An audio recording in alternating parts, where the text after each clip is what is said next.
ప్రేమ కోసం శివుడే ఏడ్చాడు. మనం ఎంత? అసలు శివుడు ఎందుకు ఏడ్చాడో మీలో ఎవరికైనా తెలుసా? దక్షుడు కూతురు పేరు సతీదేవి. శివుడు సతీదేవిని పెళ్లి చేసుకున్నారు.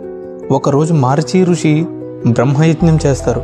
దక్షుడు ఆ యజ్ఞానికి లేటుగా వస్తాడు. దక్షుడు రావడంతోనే అందరూ లేచి రెస్పెక్ట్ ఇస్తారు, ఒక శివుడు తప్ప. శివుడు రెస్పెక్ట్ ఇవ్వలేదని దక్షుడికి కోపం వస్తుంది. అప్పుడు దక్షుడు ఎంతకన్నా పెద్ద యజ్ఞం చెయ్యాలని డిసైడ్ అవుతాడు. సతీదేవికి ఈ విషయం తెలుసుకుని సతీదేవి తన తండ్రి దగ్గరికి వెళ్ళి శివుడి గౌరవాన్ని కాపాడమని కోరుతుంది. కానీ దక్షుడు సతీదేవిని అవమానించి తిడతాడు.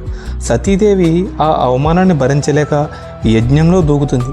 ఈ విషయం తెలుసుకున్న శివుడు ఉగ్రరూపం ఎత్తుతాడు. ఆయన జటాజూటం నుంచి ఒక వెంట్రుకను తీసి కింద పడేస్తాడు. అందులో నుండి వీరభద్రుడు పుడతాడు. అతను వెళ్ళి దక్షుడిని చంపేస్తాడు. శివుడు సతీదేవిని చూసి ఏడుస్తాడు. శివుడు సతీదేవిని ఎత్తుకుని వెలుగుతుండగా విష్ణుమూర్తి చూసి సతీదేవి పైన సుదర్శన చక్రం ప్రయోగిస్తాడు.